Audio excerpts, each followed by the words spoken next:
My parents never realized I was standing behind them at our grand family dinner. She's too foolish to notice we only keep her around for her money. So I let them think that, until it was too late for them to fix it. The evening was grand, just as it always was. A long table covered in ivory linen stretched across the Camelot dining hall. Crystal glasses sparkled under the glow of the chandeliers, and the air smelled of aged wine and roasted duck. Laughter echoed across the room. Their laughter. My parents, my aunts, my uncles, everyone I had believed was my family. They all sat there, wine glasses in hand, plates filled with food I had unknowingly paid for. I had stepped away from the table to take a phone call.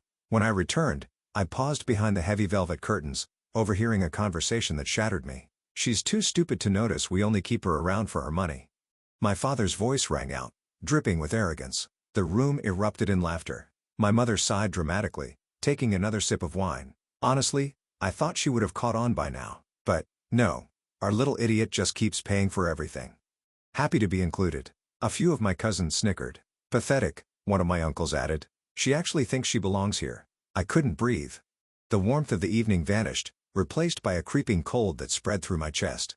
I clutched the curtain's edge, my nails digging into the fabric as their words drilled into my skull. I had worked so hard. I built a business from the ground up. I thought they were finally proud of me. Instead, I was just their personal ATM. They didn't love me. They didn't even respect me. They were using me. I could have stormed in, confronted them, screamed at them. But as my pulse pounded in my ears, I forced myself to breathe.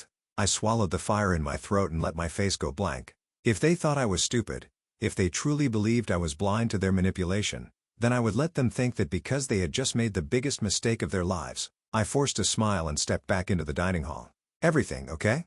my mother asked sweetly, like she hadn't just stabbed me in the heart. I nodded, keeping my expression neutral. "Just a business call." My father gave an approving nod. "Good girl. You should always be working. That's why you're successful." I clenched my jaw. "You mean that's why you're successful?" I sat down, letting them continue their act. The conversation shifted to vacations, expensive watches, stock market trends, things they had never worked for but indulged in because of me. I had funded their lifestyle, thinking I was proving my worth to them. Not anymore. I smiled to myself, a plan already forming. Let them enjoy their luxuries while they could, because soon it would all be ripped away. The next morning, I made the first move. I called my financial advisor, Jacob. "I want to remove all family members from shared accounts." Immediately, Jacob hesitated. "Ma'am, are you sure?" "That includes all of them," I said sharply. "Freeze all the cards except mine. If they try to use them, decline the transactions." By afternoon, my father called me, furious. "What the hell is going on?" He barked. My card was declined at the golf club. I feigned confusion. "Really? That's strange." He cursed under his breath. "Fix it now." I didn't. Instead, I watched as their illusion of wealth began to crumble. A week later, I attended a high-profile charity gala, one that my family had only gained access to because of me. They arrived in their designer wear, oblivious to the fact that tonight, their world would collapse. When it was my turn to speak, I walked to the stage, my heart pounding. I took a deep breath and smiled at the audience. "It's an honor to be here tonight, and I want to thank those who supported me, not because they wanted something from me, but because they believed in me." The room quieted. My parents shifted uncomfortably in their seats. I turned, my eyes locking onto my father.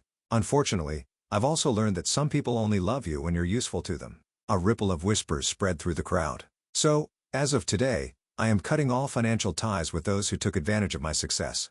Gasps. Murmurs. I saw my mother grip the tablecloth, her knuckles white. It was done. The morning after the gala, my phone was flooded with missed calls and unread messages, all from my parents. I didn't answer. Instead, I took a long sip of my coffee and watched as the chaos unfolded. By noon, my mother's name flashed on my screen again. This time, I picked up. "Hello." I answered, my voice calm, indifferent. "How dare you?" she screeched. "Do you have any idea what you've done? The bank froze our accounts. Our cards are getting declined. We can't even get into our country club." I swirled my coffee, leaning back in my chair. "Oh, that's strange," I said, my tone eerily similar to hers from the night at the dinner table. My father's voice boomed in the background. "Fix this. Now." I almost laughed at the entitlement dripping from his voice. I had funded their entire lifestyle, yet they still spoke to me like a child, like I owed them something. I tapped my fingers against the table. "I don't think I will," I said finally. Silence. Then, my mother's voice dropped to a sickly sweet tone. "Darling, I think there's been a misunderstanding. Why don't we sit down? And I heard everything. I cut in. My voice was calm, but cold. Another silence, but this time it was heavy. What? She whispered. I was standing behind you at the family dinner, I said, letting my words sink in. I heard you all. Every single word. My mother sucked in a breath. My father muttered something under his breath. Then, he cleared his throat. Look, sweetheart. You're overreacting. We were joking. Joking? That was their excuse? I let out a dry laugh. Joking? That's funny because you didn't sound like you were joking when you called me an idiot and said I was only useful for my money. No, honey. I hung up. Let them stew in their panic because this was only the beginning of their downfall. By the end of the day, their world was unraveling. Their luxury cars? Repossessed. Their lavish country club membership? Revoked. The mansion they flaunted for years? They received a final warning from the bank. Without my money paying their mortgage, they would lose it within weeks. And the best part? Their so-called friends, the ones who had flocked to them when they were dripping in money, vanished. I watched as their once pristine lives turned into a nightmare of desperate phone calls and ignored voicemails. It was poetic. They had spent years looking down on me, laughing at me behind my back. Now, the entire world was laughing at them. I didn't think things could get worse for them. But then, the media caught on. After my announcement at the gala, whispers spread across the upper-class circles that my parents had been living off my success. The whispers turned into rumors. And the rumors turned into headlines. Self-made entrepreneur cuts ties with family after years of financial abuse. Billionaire heiress exposes her own parents. They only kept her around for her money. My parents had spent their whole lives trying to climb the social ladder. Now, they were the laughingstock of high society. Their business acquaintances stopped returning their calls. Their invitations to exclusive events? Revoked. The people who once sucked up to them were now mocking them, and there was nothing they could do to stop it. Weeks passed. They had lost everything. The house? Gone. Their designer clothes and jewelry? Pawned off to pay debts. The country club? They were banned. The once arrogant, untouchable couple who looked down on me was now drowning in debt. And yet, even after everything, they still thought they could manipulate me. One evening, my father showed up at my office. He looked different. The expensive suits were gone. He was wearing a worn-out blazer. His face was hollow, and his once proud posture was now defeated. For a moment, a tiny part of me felt pity. Then I remembered everything. I crossed my arms. What do you want? He gave me a rehearsed sigh. Sweetheart, we made a mistake. We should have treated you better. I raised an eyebrow. Should have? He hesitated. What I mean is, we were wrong to. I cut him off. If you're here to apologize, say it outright. He clenched his jaw. I waited, but the words never came. Because he didn't actually feel guilty. He just wanted me to fix his mess. I exhaled sharply. I see. You don't actually regret what you did. You regret getting caught. My father's expression darkened. You ungrateful little. I laughed, shaking my head. There it is. The real you. His face twisted in anger. After everything we've done for you. I leaned forward. What exactly did you do for me? Silence. I nodded. That's what I thought. Then, I stood up. You need to leave. His mouth opened, but no words came out. For the first time in his life, my father had no power. And I had all of it. The next day, my mother tried a different approach. She sobbed over the phone, talking about how she missed me, how she loved me, how family should stick together. I let her cry. Then I asked, if you miss me so much, why did you laugh while calling me an idiot? Dead silence. I smiled. Thought so. And I hung up. That was the last time I ever spoke to them. The days after I cut off my parents were eerily quiet. No more texts. No more entitled demands. No more fake warmth from a mother who had only ever seen me as a means to an end. For the first time in my life, I wasn't waiting for their approval. I wasn't begging for their validation. I was free. Yet, as I sat in my penthouse overlooking the city skyline, watching the lights flicker below, I couldn't shake the feeling that this silence was temporary. People like my parents, they never gave up without a fight. And I knew. The storm was coming. It started with a letter, delivered to my office in a gold-trimmed envelope, one of the last relics of their former arrogance. I recognized my father's elegant, looping handwriting. For a moment, I debated tossing it directly into the shredder. But, curiosity won. I unfolded the thick paper and read the words that reeked of desperation. My dearest daughter, we may have had our misunderstandings, but family is family. You have made your point and we respect that. However, this cannot continue. People are talking. We are being humiliated. If you do not fix this, you will regret it. Let's be reasonable. Let's discuss this like adults. Come home. Your loving father. I let out a bitter laugh. Regret it? They still thought they had leverage over me. Still thought they could scare me into coming back. They didn't understand. The old me was gone. So I took the letter, crumpled it in my fist, and dropped it into the trash. Let them suffer. I owed them nothing. 2 weeks passed, and that's when the public meltdown began. I was scrolling through my phone when I saw it. A viral video of my father, red-faced, ranting and trembling with rage, outside a country club. She's ungrateful. After everything we did for her, a child should respect their parents. We raised her. We made her who she is. And now she's punishing us? We're her family. People in the background whispered, watching his spectacle. Even the reporters looked uncomfortable. Then my mother stepped forward, her crocodile tears shimmering under the camera lights. We only ever wanted the best for her, she sobbed. And she abandoned us.